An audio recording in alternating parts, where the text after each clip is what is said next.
Konsep visi dan misi berkaitan dengan arah dan tujuan organisasi di masa depan.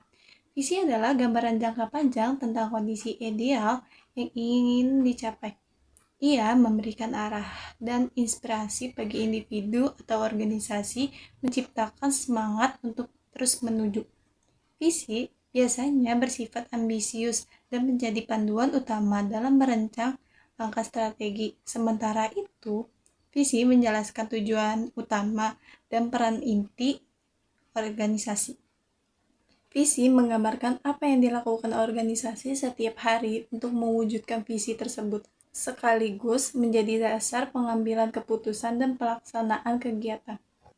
Dalam kaitan dengan strategi, visi dan misi berperan penting karena keduanya menjadi dasar penentuan arah kebijakan.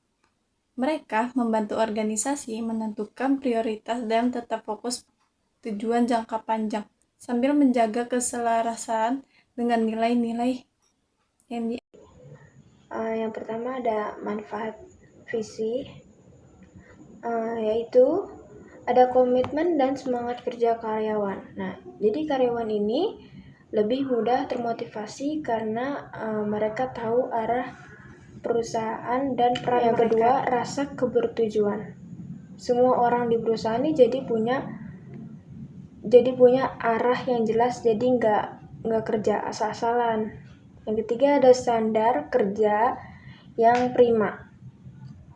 Ada pedoman tentang cara kerja yang benar dan jadi hasilnya ini lebih baik dan konsisten. Selanjutnya ada menghubungkan masa sekarang dan masa depan. Nah, ini tuh membuat organisasi punya gambaran jelas tentang arah yang ingin dicapai di masa depan. Misalnya nih, jika sebuah startup punya visi menjadi platform belanja online nomor 1. Nah, maka dari sekarang nih mereka akan terus mengembangkan teknologi dan layanan itu bisa mencapai tujuan itu. Yang kedua ada manfaat misi.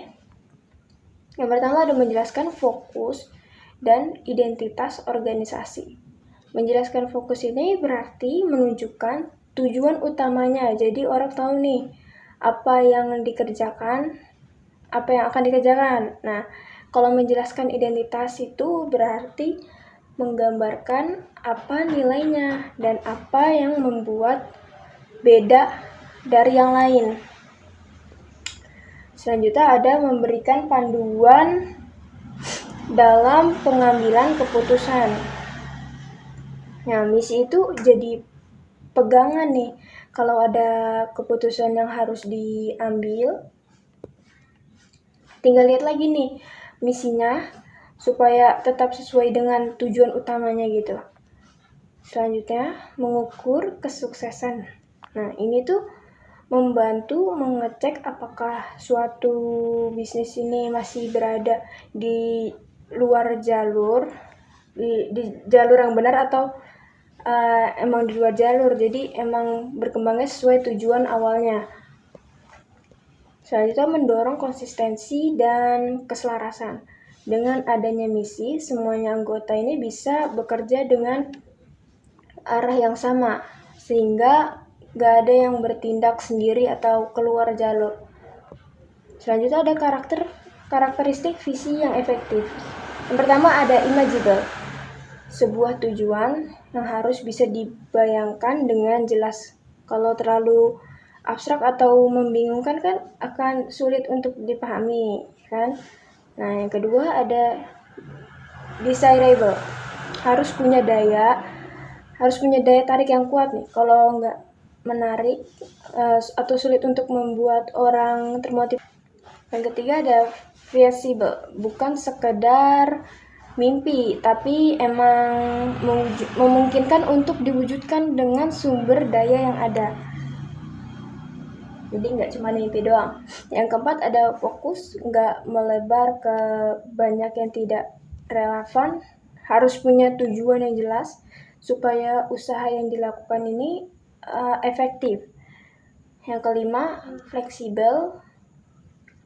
bisa menyesuaikan diri dengan kondisi atau tantangan baru tanpa kehilangan tujuan utamanya. Yang keenam ini communicable.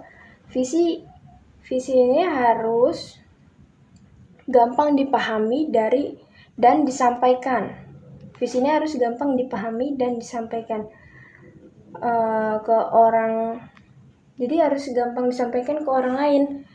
Jadi nggak boleh terlalu rumit supaya orang yang terlibat ini bisa mengerti dan bekerja ke arah yang sama begitu. Sekian saja. Selanjutnya akan dilanjutkan oleh rekan saya. Yang pertama ada fokus pada sejumlah terbatas tujuan. Pernyataan misi yang baik tidak boleh terlalu meluas atau mencakup terlalu banyak tujuan yang berbeda. Yang kedua, menekankan kebijakan utama dan nilai-nilai perusahaan.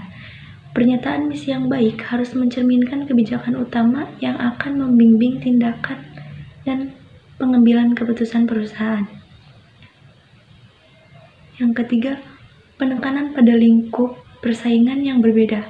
Setiap industri atau pasar memiliki lingkup persaingan yang unik. Komponen pernyataan misi. Pernyataan misi dapat dan memang beragam dalam panjang kalimat, kandungan, format, dan khususnya. Sebagian besar praktisi dan akademisi manajemen strategi merasa bahwa suatu pernyataan misi yang efektif menampilkan 9 karakteristik atau komponen. Berikut adalah komponen-komponen yang biasanya ada dalam pernyataan misi perusahaan: konsumen, yang kedua produk atau jasa, yang ketiga pasar, yang keempat teknologi, yang kelima fokus pada kelangsungan hidup, pertumbuhan, dan profitabilitas, yang keenam filosofi, yang ketujuh konsep diri, yang kedelapan fokus pada citra publik, yang kesembilan fokus pada karyawan.